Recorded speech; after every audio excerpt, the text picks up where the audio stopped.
नमस्कार दोस्तों। हम बात करने वाले हैं MGSU यूनिवर्सिटी में जो कल ना फिजिक्स का एग्ज़ाम होने वाला है। उससे पहले हमें ऐसे क्वेश्चन मिल चुके हैं जो डायरेक्ट कल आपके एग्ज़ाम में आपको देखने को मिलेंगे, ठीक है।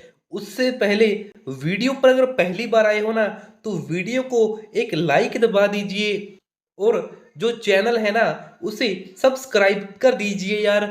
आपके एक सब्सक्राइब से बहुत मोटिवेशन मिलता है। बाकी अगर आपको पीडीएफ चाहिए ना तो डिस्क्रिप्शन बॉक्स में टेलीग्राम चैनल का लिंक दे दिया है जहां पर पीडीएफ अपलोड हो चुकी है, ठीक है, इन सभी क्वेश्चंस की। तो जल्दी जाकर टेलीग्राम चैनल पर ज्वाइन हो जाओ और पीडीएफ डाउनलोड करके क्वेश्चन पढ़ लो, ठीक है। और गाइज ये सारे के सारे क्वेश्चन 100% ऑथेंटिक है, वर्किंग क्वेश्चन है, ठीक है, जो आपको देखने को ही मिलेंगे।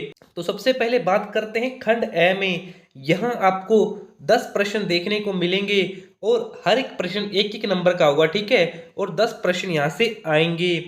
तो चलिए देखते हैं कौन कौन से यहाँ से आपको प्रश्न जो देखने को मिलेंगे। गाइस पहला प्रश्न है कि कोरियोलिस बल की जो परिभाषा है वो लिखिए। तो यहाँ आप ऐसे लिख सकते हो कि घूर्णी निर्देश तंत्र के कारण जो बल हमें प्रतीत होता है लेकिन वास्तव में कार्य नहीं करता उसे कोरियोलिस बल कहते हैं, ठीक है। उसके बाद पूछा हुआ क्वेश्चन नंबर 2 में कि आपेक्षिकता के विशिष्ट सिद्धांत की प्रथम अभिधारणा। तो प्रथम अभिधारणा यही थी कि जो भी भौतिक घटनाएं होती हैं ना वो निर्देश तंत्र के समान काम करती हैं, ठीक है। ये पॉइंट हमें याद रखना है। उसके अलावा क्वेश्चन नंबर 3 ये है कि युग्मित दोलक किसे कहते हैं, ठीक है। तो यानी एक जो एल लंबाई और एम द्रव्यमान के दो सिरों को एक दूसरे के ऊपर बांध देते हैं ना, तो ऐसे करके इसे जो बनता है ना इसे युग्मित दोलक कहा जाता है, ठीक है। और नेक्स्ट क्वेश्चन है कि प्रत्यास्था की परिभाषा लिखें, ठीक है। तो प्रत्यास्था क्या होती है कि किसी भी वस्तु पर जो लगने वाला प्रतिक्रियात्मक बल होता है ना उसे हम प्रत्यास्था कहते हैं, ठीक है। या हम ये भी बोल सकते हैं कि जो प्रत्यास्था होती है ना वो विरूपक बल होता है ना इसका विरोध करती है, ठीक है। और जैसे ही विरूपक बल लगने से होता क्या है कि जैसे ही विरूपक बल लगाया जाता है तो जो लंबाई और चौड़ाई में परिवर्तन होता है ना उसका विरोध ही क्या कहलाता है, प्रत्यास्था कहलाता है। और वो बल हटा लेने पर वो अपनी पुनः स्थिति में आ जाता है, ठीक है। और नेक्स्ट क्वेश्चन है कि केंद्रीय बल क्या होता है। तो केंद्रीय बल होता है सेंटर फोर्स, ठीक है। तो इसी की परिभाषा आप देख लीजिए। नेक्स्ट क्वेश्चन है कि विभव कूप को परिभाषित कीजिए। तो विभव कूप क्या होता है कि जो स्थितिज ऊर्जा का आरेखीय ग्राफ होता है ना उसे विभव कूप कहते हैं, ठीक है। और विभव कूप को जब आप पूरा पढ़ोगे तो इसी में आपको पता लग जाएगा कि सम्मानित द्रव्यमान क्या होता है। सम्मानित द्रव्यमान होता है कि जब स्थितिज ऊर्जा का मान होता है ना वो एकदम न्यूनतम हो जाता है तो उसे ही सम्मानित द्रव्यमान कहा जाता है, ठीक है। और नेक्स्ट क्वेश्चन है कि स्थायी संतुलन की अवस्था क्या होती है, ठीक है। तो ये भी आप देख लीजिएगा और एक युग्मित दोलक वाला प्रश्न भी देख लीजिएगा, ठीक है। और खंड ब की बात करें तो खंड ब में पहला क्वेश्चन है कि सिद्ध कीजिए कि सरेखीय संवेग संरक्षण का जो नियम है नियम रूपांतरण में निश्चित रहता है, ठीक है। तो ये क्वेश्चन आएगा जो 5 नंबर में है। उसके बाद most most most important question है कि रॉकेट का सिद्धांत, ठीक है। रॉकेट का सिद्धांत लास्ट में हमें एम बटा में एम नोट वाला वो सिद्ध करना है, ठीक है, ये आप याद रखिएगा। इसके बाद है कि युग्मित दोलक किसे कहते हैं, इसके लिए जो अवकल समीकरण बनती है ना उसका आपको डेरिवेशन लिखना है।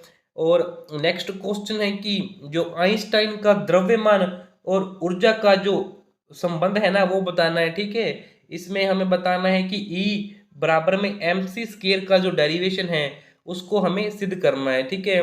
नेक्स्ट क्वेश्चन है कि जो पवास्व अनुपात क्या होते हैं।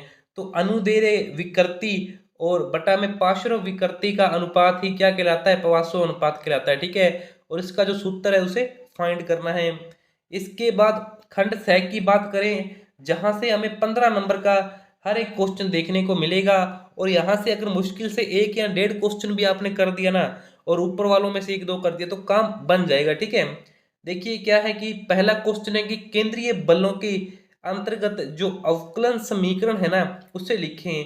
तो 1 नंबर में पूछेगा तो समीकरण लिखनी है कि डी स्केयर आर थीटा और डी टी स्केयर, ठीक है, वो वाली समीकरण आर माइनस में डी थीटा बटा डी टी और डी आर बटा डी टी, ठीक है, जो समीकरण है ना वो हमें लिख देनी है। उसके बाद है माइकल मोरले का जो प्रयोग है, ठीक है, उस प्रयोग को हमें लिखना है लास्ट में 2 डी वी स्केयर वाला तक, ठीक है, वहां तक उस पूरे प्रयोग को डेरिवेशन करना है, तभी 15 नंबर मिलेंगे। और 3 नंबर क्वेश्चन आ सकता है आयलर समीकरण से, ठीक है, कि हमें I3 माइनस में I2 और I1 माइनस में I3 यहाँ तक फाइंड करना है, ठीक है, इस पूरे डेरिवेशन को। और नेक्स्ट क्वेश्चन है कि हमारा यंग का प्रत्यास्था गुणांक y, अपूर्वण गुणांक n तथा पवासो अनुपात है ना, इसको जो परिभाषित करना है, संबंध बताना है सभी के बीच में, ठीक है।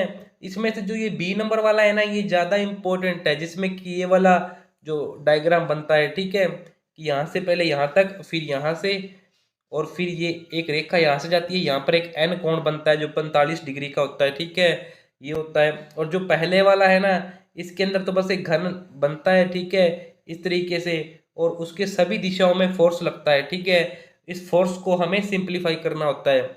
और एक लास्ट क्वेश्चन आपका पूछा जा सकता है लोरेंज बल रूपांतरण, ये मोस्ट इंपोर्टेंट क्वेश्चन थे, ठीक है, और इन्हीं में से आपको क्वेश्चन देखने को मिलेंगे। यदि आप YouTube पर अभी तक देख रहे हो ना, तो डिस्क्रिप्शन बॉक्स खोलोगे, वहां पर टेलीग्राम चैनल का लिंक दिया हुआ है, उस टेलीग्राम चैनल में जाके ज्वाइन हो जाओ, वहां से PDF डाउनलोड कर लो, ठीक है, पूरी की पूरी PDF अपलोड कर दी है मैंने, PDF अपलोड हो चुकी है, जाके देख लो। और बाकी यार चैनल को सब्सक्राइब कर दो, क्योंकि अभी केमिस्ट्री मैथ का जो एग्जाम है ना वो पड़ा है, और बहुत सारे क्वेश्चंस हमारे पास हैं जो आने वाले एग्जाम में। तो चैनल को सब्सक्राइब कर दो ताकि सबसे पहले नोटिफिकेशन आए आपके पास, और टेलीग्राम चैनल पर जाके ज्वाइन हो जाओ यार, ठीक है, वहाँ पर सारी PDF मिल जाती हैं। Thank you.